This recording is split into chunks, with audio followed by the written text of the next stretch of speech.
십자가에 달리시기까지 우리를 사랑하신 주님, 우리 모든 성도들이 그 사랑을 알게 하시고 그 사랑에 힘입어 주님을 사랑하고 이웃을 사랑하며 살아갈 수 있도록 우리 가운데 임재하여 주시고 이 시간도 영과 진리로 경배해 드리게 하옵소서. 예수 그리스도의 이름으로 기도하옵나이다. 아멘. 하나님께서 저희에게 주신 말씀은 마가복음 16장 14절에서 18절 말씀입니다. 그 후에 11 제자가 음식 먹을 때에 예수께서 그들에게 나타나사 그들의 믿음 없는 것과 믿음이 완악한 것을 꾸짖으시나니 이는 자기가 살아난 것을 본 자들의 말을 믿지 아니함일러라. 또 이르시되 너희는 온 천하에 다니며 만민에게 복음을 전파하라.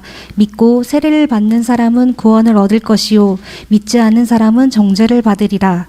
믿는 자들에게는 이런 표적이 따르리니 곧 그들이 내 이름으로 귀신을 쫓아내며 새 방언을 말하며 뱀을 집어 올리며 무슨 독을 마실지라도 해를 받지 아니하며 병든 사람에게 손을 얹은즉 나으리라 하시더라. 이 말씀은 살아계신 하나님의 말씀입니다. 아멘. 우리 하나님께 집중하시고 장난치지 마요. 장난치. 하나님 앞에 예배 드릴 때는 하지 마세요.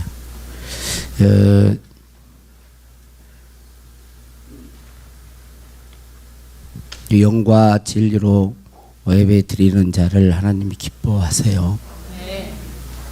다른 때와 달라요. 그러니까 제가 그러고 싶어서 그러는 게 아니에요. 하나님은 여러분을 정말 사랑하시고 여러분에게 복 주시기를 원하세요. 모든 사람을 구원하시기를 원하세요. 그런데 어떤 사람은 구원받고 어떤 사람은 구원 못 받을까요? 그 사랑에 반응하는 자, 그러지 않는 자는 정죄를 받는 거예요. 이 시간에도 하나님이 여러분을 사랑하셔서 부르셨고 여러분을 통하여 영광을 받으시기를 원하시고 하나님이 여러분을 만나시고 우리 스스로 해결할 수 없는 문제들을 해결해 주시고 우리와 동행하시고 우리 아버지가 되신 것을 세상에 증거하기를 원하세요. 그런데 우리가 집중하지 못하면은 안 되는 거예요. 여러분, 이 시간에는 저를 보러 온 것도 아니고 하나님을 만나러 오셨잖아요. 그러시죠? 우리 하나님 앞에 온전히 영광을 돌릴 수 있기를 바랍니다. 그리고 하나님께서 저와 여러분에게 큰 복을 주시기를 원합니다. 이제 봄이 되어서 보니까 꽃이 많이 피었어요. 어제도 오후에 잠깐 여기 올라갔더니 진달래꽃이 하나 딱 피어 있네요. 진달래꽃. 진달래꽃만 핀 게 아니고 남원 보니까 벚꽃도 위에 조금 피었고 꽃이 진달래하고 벚꽃밖에 모른가 봐요. 그리고 목련꽃도 알아요. 목련꽃도 피고 그랬어요. 그래서 이제 정말 우리 집사님이 기도했던 것처럼 진짜 봄이 온 것 같아요. 우리 옆에 사람과 인사 한번 하겠습니다. 주의 사랑으로 사랑합니다.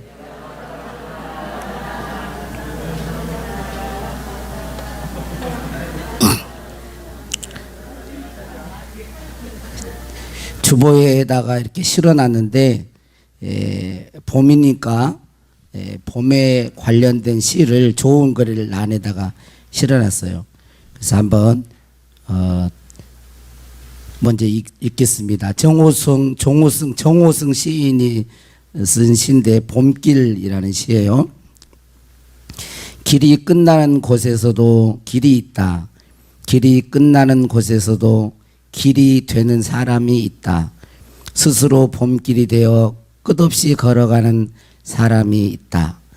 강물은 흐르다가 멈추고 새들은 날아가 돌아오지 않고 하늘과 땅 사이에 모든 꽃잎은 흩어져도 보라, 사랑이 끝난 곳에서도 사랑으로 남아있는 사람이 있다.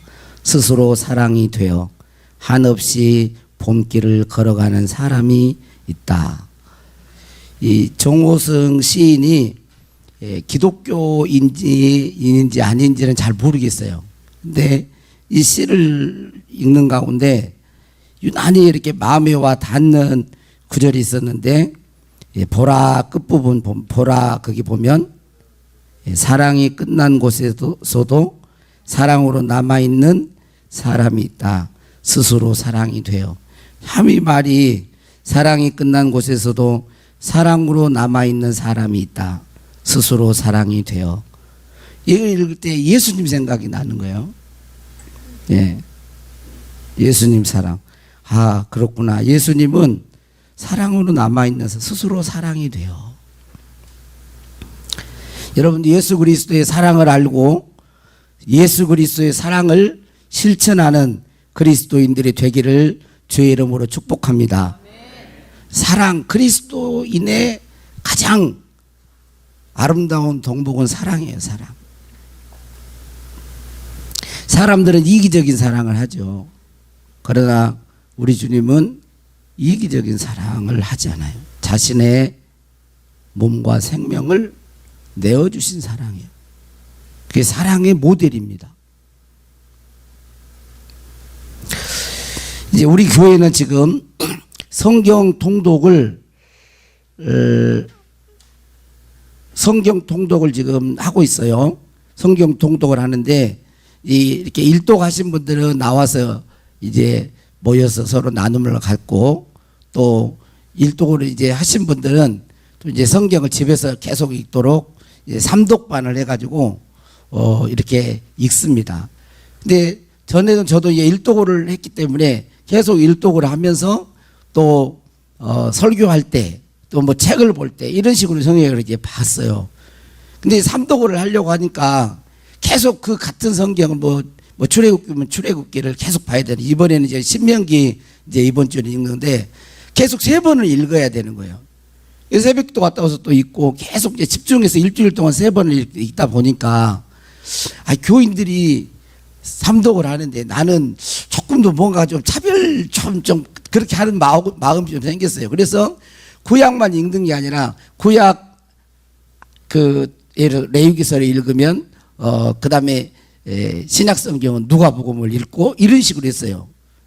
그래서 이제 신약도 읽는 거예요.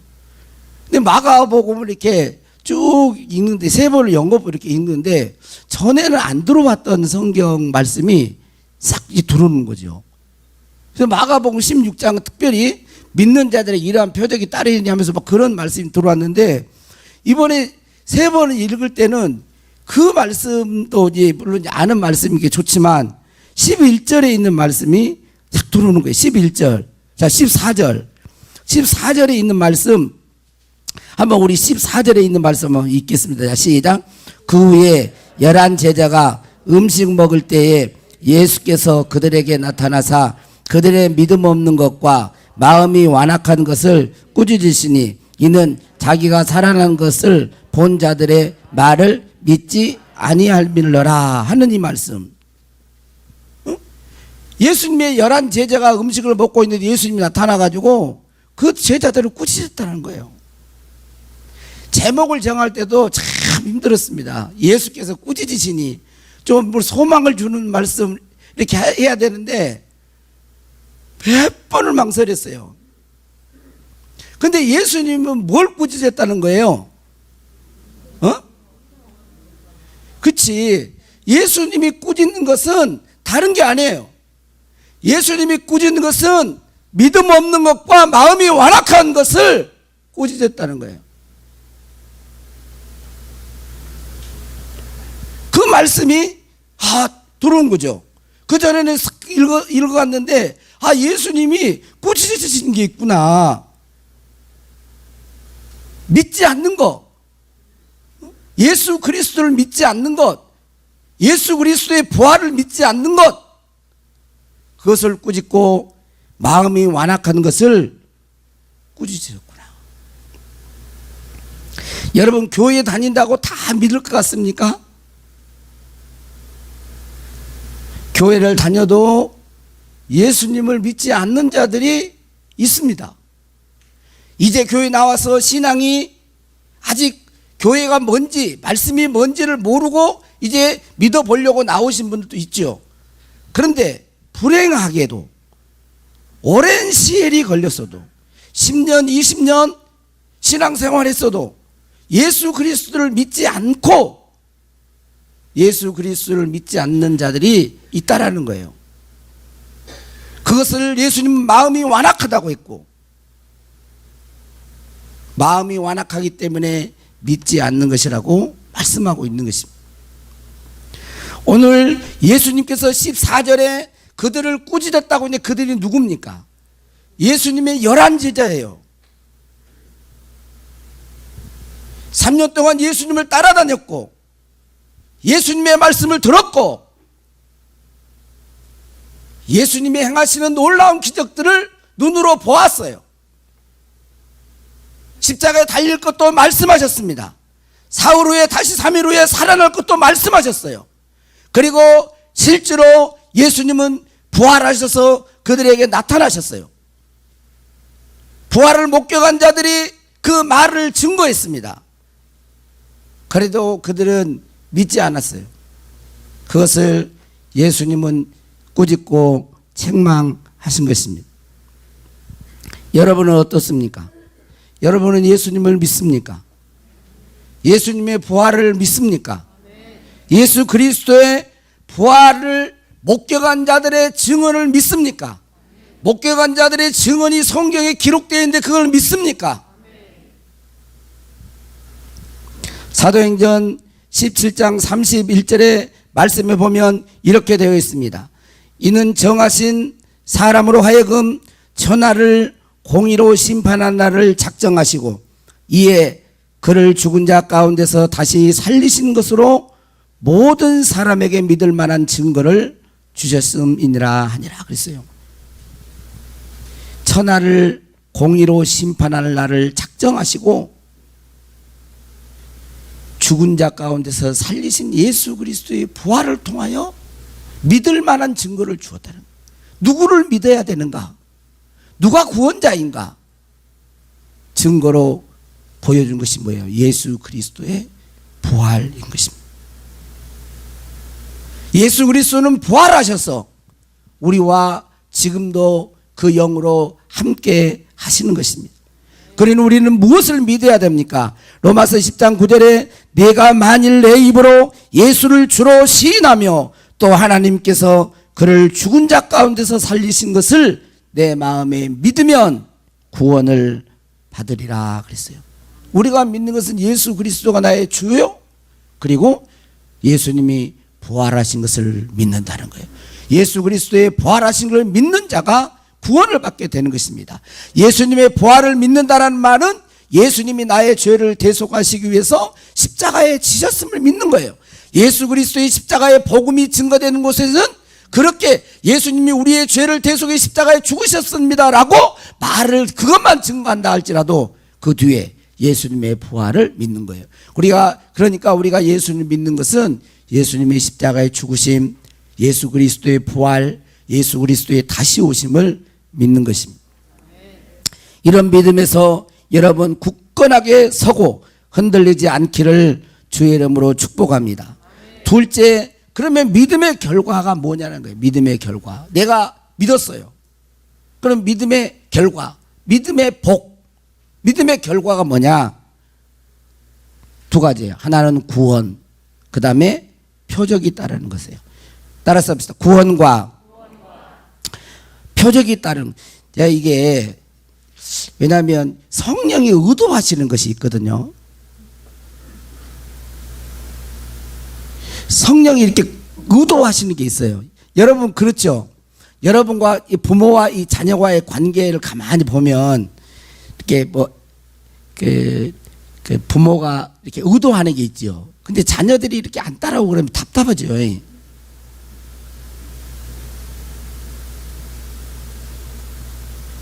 이게 딱 맞아야 되는데 주께서 일하시기를 원합니다. 믿음의 결과는 뭐냐? 구원과 표적이 따르는 것입니다. 오늘 16절 말씀에 보면 믿고 세례를 받는 사람은 구원을 얻을 것이요 믿지 않는 사람은 정죄를 받으리라 그랬습니다. 믿고 세례를 받는 사람은 구원을 받는다는 거예요. 죄사함을 얻는다는 것입니다. 정죄받지 않는다는 거예요. 그리고 또 하나는 표적이 따른다는 것입니다. 표적이 17절 18절에 보면 믿는 자들에게 이러한 표적이 따르리니 곧 그들이 내 이름으로 귀신을 쫓아내며 새 방언을 말하며 뱀을 집어올리며 무슨 독을 마실지라도 해를 받지 아니하며 병든 사람에게 손을 얹은즉 나으리라 그랬어요. 믿는 자의 결과는 구원과 표적이 따르는 것입니다. 여러분 표적 그러면 여기 나오는 거 있죠. 뭐 귀신이 쫓겨나가고 새 방언을 말하고 뱀을 집어오는 무슨 독을 마실지라도 해를 받지 않고 병든 자에게 손을 얹은 낫는 치유 역사, 이런 기적들이 일어난 표적에 대한 말들이 많아요. 그런데 성경은 뭐라고 하고 있어요? 믿는 자들에게 이러한 표적이 따른다 그랬습니까? 아니면 믿는 자에게 이러한 표적이 안 따른다 그랬습니까? 우리는 뭘 믿어요? 성경을 믿는 것입니다. 교회 안에서 뭐 표적이 일어나네, 뭐 어쩌네, 뭐 기적이 있네 없네, 뭐 기적이 일어나면 뭐 얼마나 많은 말들을 하는지 몰라요. 그러나 우리 주님은 17절에 믿는 자들에게 표적이 따르니 그랬어요. 그러니까 믿는 자들에게 표적이 따르는 것입니다. 이것은 사람의 말이 아니고 주님이 말씀하셨기 때문에 믿는 자들에게 표적이 따르는 건 당연한 것이에요. 여러분 믿는 자들에게 표적이 따르는 건 당연한 것입니다. 한번 물어보겠습니다. 여러분 표적이 따라오는 것이 좋겠어요? 여러분에게 표적이 안 따라오는 것이 좋겠어요? 에? 그렇죠. 나에게도 표적이 있다. 내가 예수님을 믿으면 믿음자로서의 표적이 따라오는 거 좋지. 우리가 하나님을 믿고 예수님을 믿으면 표적이 따라오는 것이 좋지 표적이 안 따라오는 게 좋겠어요? 따라오는 것이 좋고 또 예수님도 따른다고 하셨어요. 그러니까 믿는 자들에게는 먼저는 죄사함과 구원의 역사, 영혼이 구원받아서 하나님의 아들이 되고 영원한 생명을 얻는 것입니다. 그리고 믿는 자로서의 외적인 증거가 표적이 따르는 거예요. 뭐 여기는 지금 몇 가지 안 했지만 분명히 믿는 자로서 나타나는 표적이 있는 거예요. 확실한 외적인 증거가 본인에게도 있고 믿는 자 속에서 역사하는 것이. 할렐루야. 여기 보면 귀신을 쫓아낸다 그랬어요. 새 방언을 말한다 그랬습니다. 뱀을 집어 올리며 무슨 독을 마실지라도 해를 받지 않는다. 이것은 이 사도 바울이 이게 나오잖아요. 사도행전에 보면 뱀을 집어 올릴 때 독사를 멜리데 섬에서 복음을 전하다가 독사에게 물렸단 말이에요. 근데 사도 바울이 보통 같으면 독사에 물렸으니까 사도 바울이 죽어야 되는데 안 죽고 그래도 해를 받지 않는 거예요. 이런 역사가 일어나요. 그런데 여기 있는 이 말씀은 이 뱀을 집어 올리면 무슨 독을 마실지라도 해를 받지 않는다는 말은 나의 믿음을 내가 예수를 믿으니까 얼마나 내 믿음이 좋은지 한번 볼래? 시험 테스트용으로 하라는 말이 아니라 복음을 증거하는 자들과 함께 하시는 하나님의 능력과 보호가 있다는 것을 상징적으로 보여준 거예요. 그리고 손을 얹은 즉 나으리라 그랬어요. 병든 사람에게 손을 얹은 즉 나으리라. 그래서 성경적인 치유는 복음 안에서 치유인 것입니다. 그러니까 치유가 목적이 되면 안 되는 거예요. 복음을 증거하는 가운데 자연스럽게 치유의 역사가 따라오는 것입니다. 표적이 나타나는 거예요.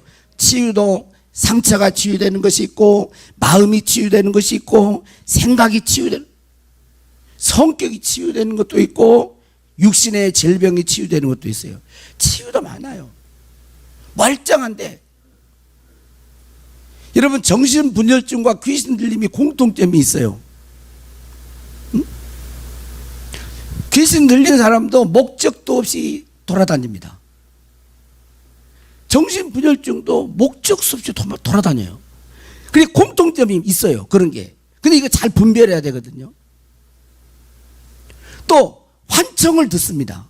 정신분열증을 가지고 있는 사람은 또 뭔가를 들어요. 자꾸. 귀신 들린 사람도 자꾸 뭔가를 들어요. 또 봐요. 뭔가를. 남이 못 본 걸 봐. 그리고 희죽희죽 웃고 막 이리 돌아다녀요. 정신분열도 귀신 들림도 이런 공통점이 있어요. 목적도 없이 돌아다니는 거, 또 환청이 들리는 거, 또 뭔가를 환각이, 뭔가를 보는 것, 막 이런 게 공통점이 있어요. 그래서 야, 이거 귀신 들렸냐? 그래서 교회 안에서는 조금만 그러면 귀신 들렸나? 막 이렇게 생각하고, 의사 쪽들은 조금만 귀신 들려서 그런데 이거 뭐 정신분열 이렇게 하고. 그러니까 이거 잘 분별해야 돼요. 이 마음의 치유도요, 이 병든 자를 치유하는 것도 너무도 많은 거예요. 겉은 멀쩡한데 생각이 병들고, 상처가 있고 성격이 병들고, 꼭 이런 사람 이렇게만 봅니다. 야, 본인이 그런 줄을 몰라요. 하나님 앞에서 이 시간 온전한 치유가 일어나기를 주의 이름으로 축복합니다. 지금 치유가 일어나기를 원합니다. 예수 그리스도 이름으로 치유되기를 원합니다. 각색병이 예수 이름으로 떠날지어다. 설교할 때 목표가 있어요.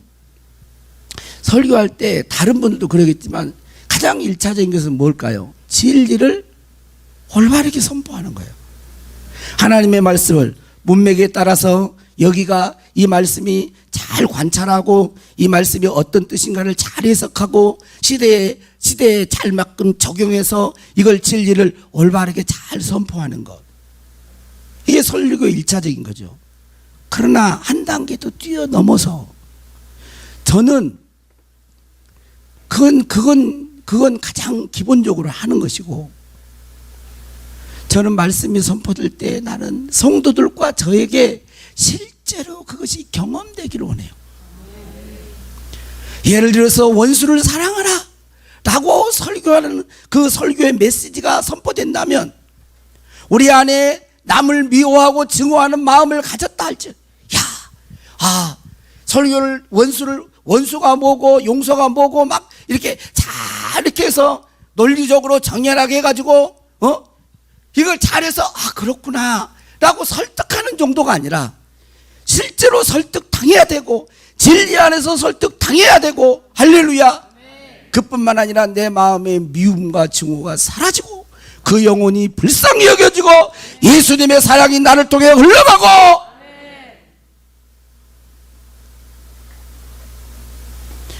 병든 자의 치유에 대한 설교를 했으면 예수님이 이렇게 치유했습니다, 믿는 자들에게는 표적이 따릅니다, 이걸 진리를 그냥 선포하고 설득하는 게 아니라 실제로 오늘 지금 이 순간 저와 여러분 가운데 이것을 경험하기를 원하는.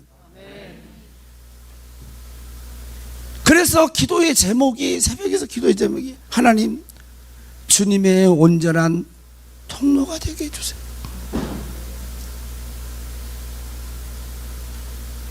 어떤 심정으로 메시지를 증거하는지를 우리 둔독 다른 사람은 몰라도 우리 둔독교회 교인들은 알아야 되잖아요.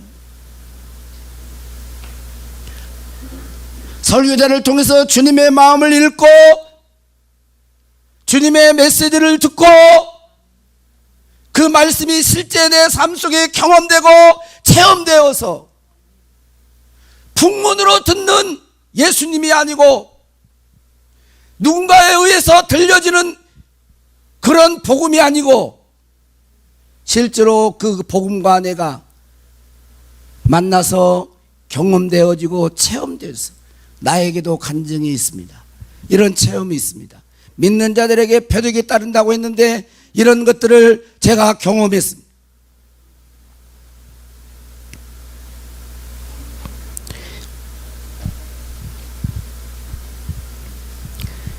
예수 그리스도께서 우리를 치유하시는 근거는 예수님이 채찍에 맞으시는 것입니다. 이사야 53장 5절에 보면 그가 찔문 우리의 허물 때문이요 그가 상함은 우리의 죄악 때문이라. 그가 징계를 받음으로 우리는 평화를 누리고 그가 채찍에 맞음으로 우리는 나음을 받았도다.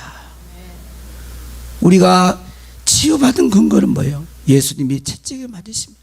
지난주에도 말했지만 이 채찍이 유대 전통에 의하면 39대를 맞았다는 거예요. 얼마나 끝이 나비돼 있어가지고요. 내 등을 고랑지었다는 말씀도 있어요. 이렇게 쟁기로 밭 깔듯이 이렇게 갈았다는 거예요. 그러니까 끝 부분이요, 이렇게 살점이 떨어져 나간 거예요. 그냥 말로 된 게 아니라 주님이 친히 우리의 병을 짊어지시고 약간 짊어지시고 고쳐주시기 위해서 그런 채찍에 맞음으로, 그가 채찍에 맞음으로 너희가 나음을 얻었도다. 예수님의 순한 예언을 한 시편 22편 14절 다를 읽을 수는 없지만 시편 20편 14절 16절에 보면 이렇게 기록이 되어 있습니다. 나는 물같이 쏟아졌으며 내 모든 뼈는 어그러졌으며 내 마음은 밀랍 같아서 내 속에서 녹았으며 내 힘이 말라 질그릇 조각 같고 내 혀가 입천장에 붙었나이다. 주께서 또 나를 죽음의 진토 속에 두셨나이다. 개들이 나를 에워쌌으며 악한 무리가 나를 둘러 내 수족을 찔렀나이다. 다윗의 시인데 다윗이 예수 그리스도의 자신의 고난이 예수 그리스도의 순환을 예언적으로 말하는 거예요. 그리고 마태복음에서는 마태복음 8장 17절에 이는 선지자 이사야를 통하여 하신 말씀에 우리의 연약한 것을 친히 담당하시고 병을 짊어지셨도다 함을 이루려 하심이라. 그래서 여러분 예수 그리스도를 믿습니까? 저는 예수 그리스도를 믿습니다. 그리고 예수님이 채찍에 맞으심으로 나음을 얻었다고도 믿습니다. 그래서 저는 아플 때 물론 약도 때로는 의지하고 때로는 의사의 도움을 받기도 하지만 가장 먼저는 저는 아픈 부위에 환부에 병든 자에게 손을 얹은즉 나으리라 하는 말씀을 믿기에 저는 아픈 부위에 손을 대고 기도합니다. 그리고 100%라고는 말할 수는 없지만 90% 이상 치유를 경험합니다. 우리 교인들도 많은 부분에서 치유를 경험합니다. 제가 기억으로는 병원에 물론 이건 하나님의 은혜 자랑으로 하는 게 아닙니다. 그냥 주님을 하나님의 은혜 가운데 딱 한 번 병원에 일주일 동안 5일 6일인가 5일 하여튼 일주일 동안 입원해 본 적 딱 한 번이에요. 맹장 수술. 그리고 병원에는 입원을 저는 안 해봤어요. 물론 다른 사람처럼 그러진 않아요. 그래서 생활하는데 크게 지장이 없어요. 제가 하고 싶은 말은 뭐겠습니까? 그래서 뭐 약 필요 그런 말이 아니에요. 그렇게 들으시면 안 돼요. 믿는 자들의 필요. 저는 그 말씀을 그대로 믿는다는 거예요. 병든 자에게 손을 얹은 즉 나으리라 하는 말씀을 믿고 저는 그렇게 해요. 물론 주권은 하나님께 있습니다. 내가 원한다고 다 낫는 건 아니에요. 하나님께 주권이 있는 것이요. 그러나 우리는 믿고 기도하는 것입니다. 예수 그리스도를 믿는 자들에게 표적이 따르는데 그것은 귀신이 쫓겨나가고 새 방언을 말하고 뱀을 집어 올리며 무슨 독을 마실지라도 해를 받지 아니하고 병든 자에게 손을 얹은즉 나으리라. 그리고 셋째로 이런 증거를 가지고 예수 믿는 자에게 이제 주님이 사명을 주십니다. 당부하시는 거죠. 15절에 너희는 온 천하에 다니며 만민에게 복음을 전파하라. 이건 복음 전파는 입으로만 하는 게 아닌 줄 아시죠? 복음 전파는 말로도 해야 되지만 삶으로 하는 것이에요. 어제 오후에 이 전도에 대한 그 부분을 이렇게 보면서 그 안산 그 동산교회 정재준 장로님 이야기를 잠깐 그 들었어요. 제가 거기 보니까 정재준 장로님 그 안산 동산교회가 그 김인중 목사님이 서울대를 나오셔가지고 전도에 대한 아주 열심히 있는 분입니다. 근데 전도에 대해서 막 열심히 이렇게 하시는데 이제 정재준 장로님이 그렇게 이제 원로 목사 김인중 목사님 원로 목사가 되셨어요. 김인중 목사님 그렇게 전도에 복음 전파 막 이 얘기를 해도 이 장로님이 이런 생각을 했다는 거예요. 야, 교회 봉사 잘하면 되지. 내게 맡겨주니 열심히 하면 되지. 뭔 전도? 전도 은사 받은 사람이라 하지. 그리고 내게 맡겨진 그런 사업장 잘 믿음으로 잘 경영하면 되지. 그러면서 별로 관심을 안 가졌다는 거예요. 그리고 하는 말이 예수 믿고 23년 동안 한 사람도 전도를 못했대요. 그걸 이야기를 해요. 예수 믿고. 왜냐하면 그런 생각을 하고 있었으니까 계속 전도하려 해도 그게 안 들어와. 그런데 2008년 가을인가요? 마태복음 4장 19절 말씀을 읽는데 이 말씀이 주의 음성으로 들린 거예요. 충격이 됐다는 거예요. 응? 말씀하시니 나를 따라오너라 내가 너희를 사람 닦는 어부가 되게 하리라. 정 장로님 그걸 받은 거죠. 예수님을 따라가 나를 따라오너라 내가 너를 사람 닦는 어부가 되게 하리라. 그래서 이분이 안산 그 동산교회에서 이제 세상 전도 많이 한 사람 뭐라 그래요? 전도왕 그러잖아요. 전도왕이 된 거예요. 전도왕이. 그러니까 사회자가 전도왕 뭐 정제 아이고 그러니까 왕은 예수님이 왕이고 자기는 말씀을 전도왕이라고 하지 말라고 전도자. 그것도 은혜가 되대. 자기는 전도왕이 아니라는 거예요. 나는 전도자지. 그러면서 이분이 마태복음 4장 19절 이 말씀이 자기에게 4.19 혁명이 일어났대요. 마태복음 4장 19절 4.19 혁명이 일어나. 그래가지고 전도를 열심히 하는 거예요. 열심히.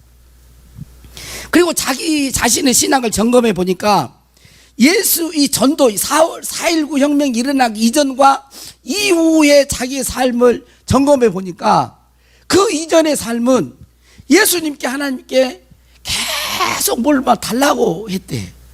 이것도 주세요 저것도 주세요.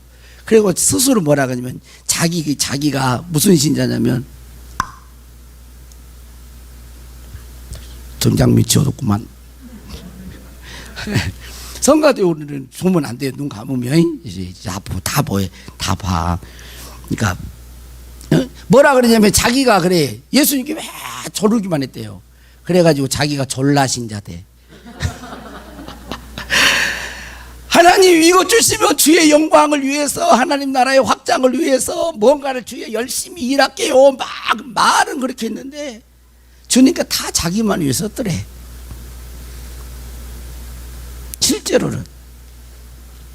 그래서 그 이전에 4.19 혁명이 일어나기 이전에 자기는 소비자 성도였다는 거예요.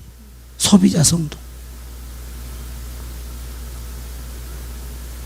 그래서 회개하고 지금은 이제 예수님을 따라다니면서 사람 낚는 업으로 우리 주님이 만들어 주신다고 했기 때문에 이제는 내가 생산자 성도가 되어야겠다.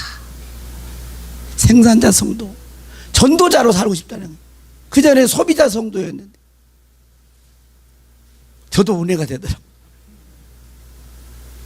이제 낳는 믿음의 자녀를 낳는 그런 생산자 성도가 되고 싶다고 그렇게 간증을 하시더라고요. 그러면서 예수님이 부활하셔가지고 배 오른편에 오른편에 그물을 내리라 하신 말씀이 충격이 돼가지고, 야, 전도는 멀리 있는 게 아니라, 물론 멀리 가서도 할 수 있지만 전도는 가까이에 있는 나의 고객들, 은행 거래하는 은행, 그 다음에 또 직원들, 만나는 사람에게. 그래서 황금어장은 멀리 있는 게 아니라 가까이 오른편에 던지라 그랬다고. 그러면서 그 얘기를 하시더라고. 관계전도. 관계전도를 하는 거예요. 좋은 관계를 맺고, 볼일 사무적인 이야기하고, 잠깐 시간 있냐고, 있다 그러면 예수 믿으라고, 이렇게 계속 해준 거예요. 이분이 하루아침에 되는 게 아니고 하나님의 어떤 역사가 그의 존재를 바꿔놓은 거죠. 예수 그리스도께서는 우리가 예수 그리스도를 믿지 않고 마음이 완악한 것을 꾸짖으십니다. 그래서 우리는 믿는 자가 돼야 돼요. 예수 그리스도의 십자가의 죽으심과 예수님이 다시 죽음을 이기시고 부활하신 우리의 진정한 구주가 되신 구주이심을 믿으셔야 됩니다. 믿는 자들에게는 죄 사함과 구원의 역사가 있습니다. 믿는 자들에게는 표적이 따라옵니다. 여러분, 표적을 여러분 가지실 수 있기를 원합니다. 그리고 믿는 자들에게 사명이 있어요. 그것은 복음 전파예요. 세 가지를 묻겠습니다. 여러분, 예수 그리스도를 믿습니까? 예수 그리스도를 인격적으로 만나셨습니까?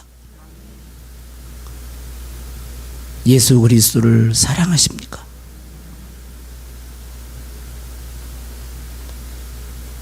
예수 그리스도를 믿습니까? 예수 그리스도를 인격적으로 만나셨습니까? 예수 그리스도를 사랑하십니까?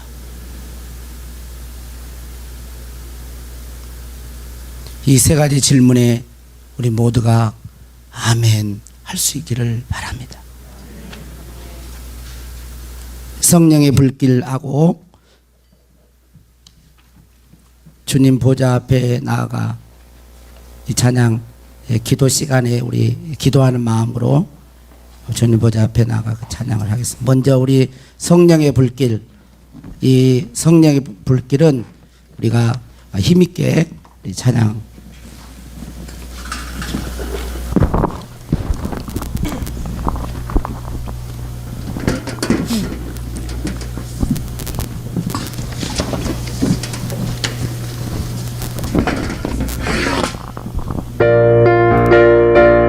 손뼉 치면서 우리 한번 합시다. 참참참 참참참 피 흘리신 예수의 사랑 안에서 주님의 십자가 따라 생명을 바치겠느냐. 복음의 불길 오른다. 다 같이 일어나거라.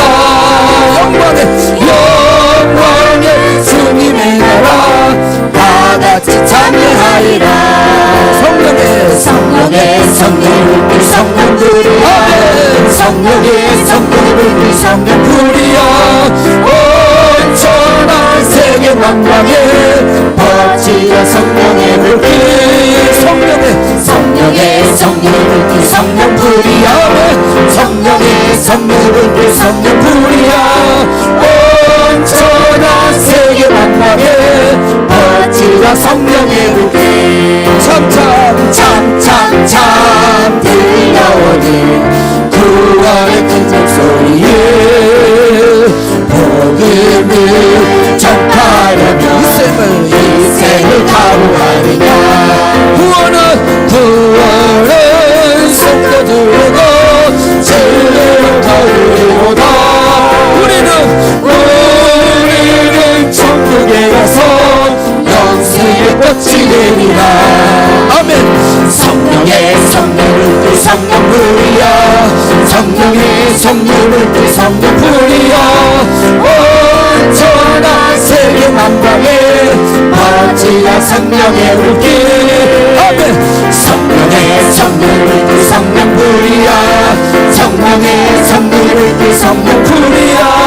온전한 세계 만방에 나 생명의 불길. 아멘. 우리 주님 보좌 앞에 나가 기도하는 마음으로 찬양하겠습니다.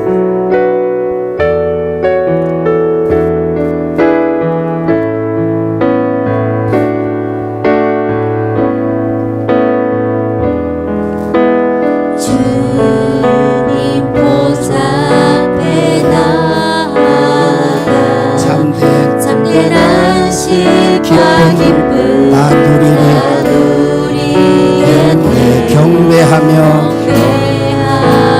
주의 얼굴 구할 신실하신 주님 찬양. 신실하신 하나님, 신실하신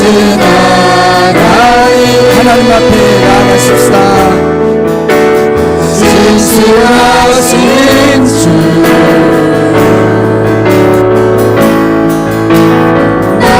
주 하나님의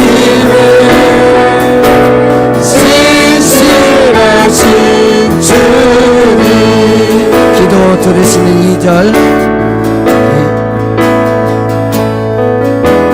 기도 들으시는 하나님, 폭풍 속에 내 등을 내놓으시라. 주의 날개 아래서 내 맘시니 신실하신 주님 찬양하네. 신실하신 하나님, 신실하신 주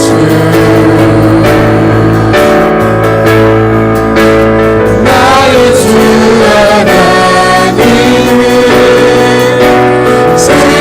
신실하신 주님.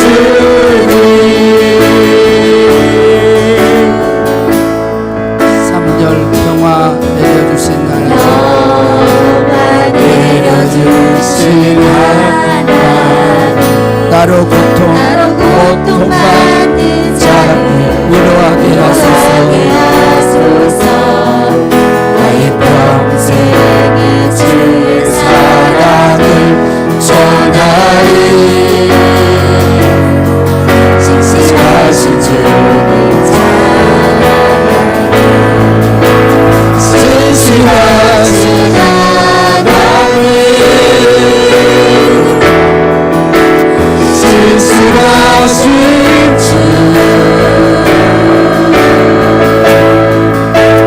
나의 주 하나님의 신실하신 주님. 3절 한 번 더 하겠습니다. 평화 내려주신 하나님, 평화 내려주신 하나님, 나로 고통받는 자를 위로하게 하소서.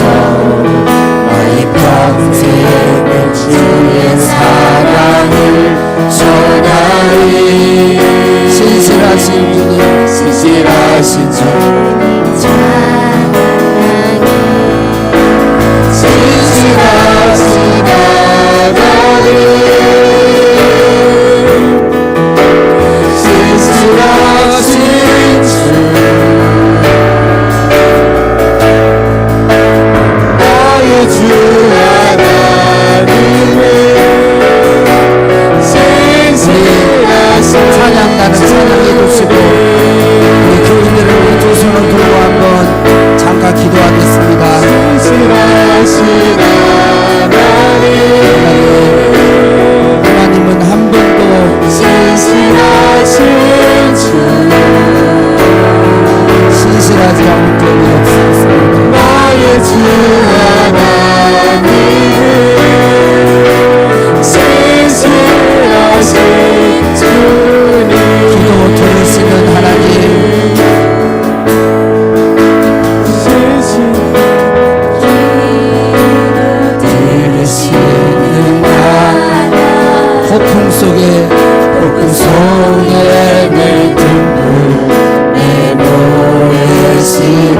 주의 날개 주의 날개 나의 손에 만지니 아멘. 신실하신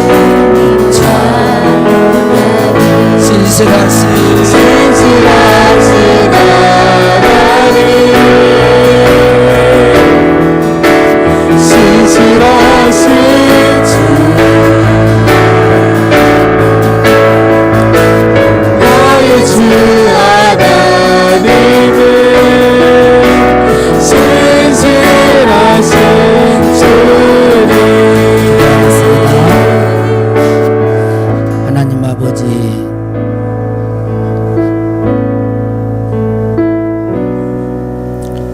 우리 모든 성도들이 예수님을 믿는 믿음이 성장하고 자라나서 하나님 아버지의 마음을 알고 하나님이 주시고자 하는 것들을 다 받아 누릴 수 있는 그런 하나님의 아들, 딸들이 되기를 원합니다.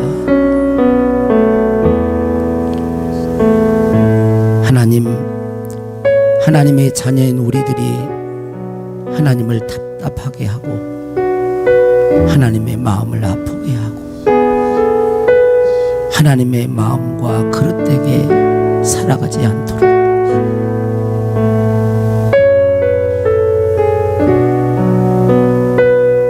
도와주시기를 원합니다. 마음의 중심을 보시는 주님, 우리 성도들이 주님의 책망의 대상이 아니라 주님 자랑의 대상이 되게 하시고 주님의 기쁨의 대상이 되도록 도와주시옵소서. 주님의 증인으로 살게 하옵소서. 신실하신 하나님 앞에 부끄럽지 않게 하옵소서. 축복하옵고 예수님의 이름으로 기도하옵나이다. 아멘.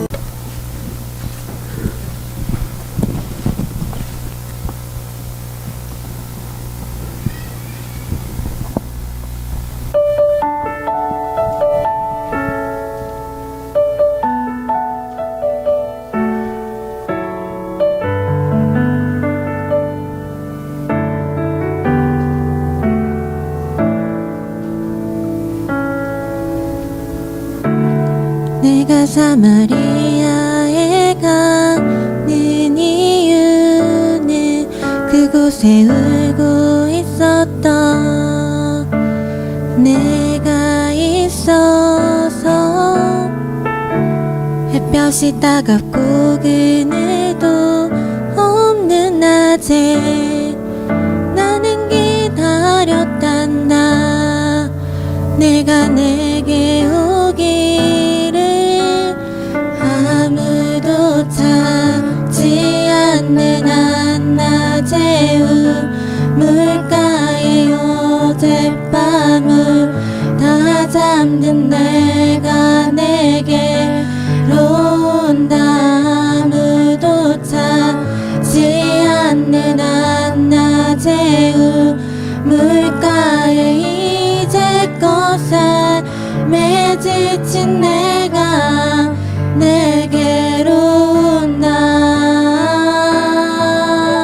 나는 사마리아 여인에게 말을 건다. 기쁨에 차 말을 건다. 하늘 보자 내려놓고 그래 여기에 왔다고. 내게 다시 이리 재촉한다. 그 물을 내게 달라 한다. 넌 이미 보았다. 그 물이 여기에 바로 내 안에 있어.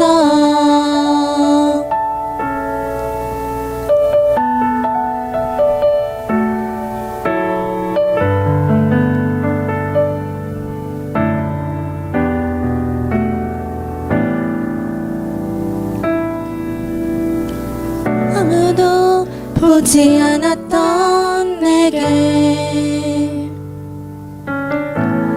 아무도 보지 않았던 내게, 그 누구도 찾지 않았던 내게 내가 지금 간다. 난 사마리아 여인에게 말을 건다. 기쁨에 차 말을 건다. 하늘보다 내려놓고 그래 여기에 왔다고. 넌 내게 다시 이리 재촉한다. 그물을 내게 달라 한다. 넌 이미 보았다. 그물이 여기에 바로 내 안에 있어.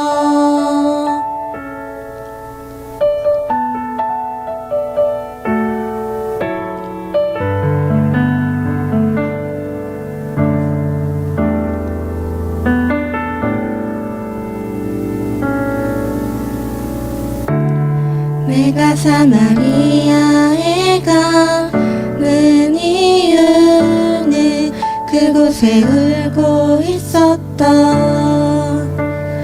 내가 있어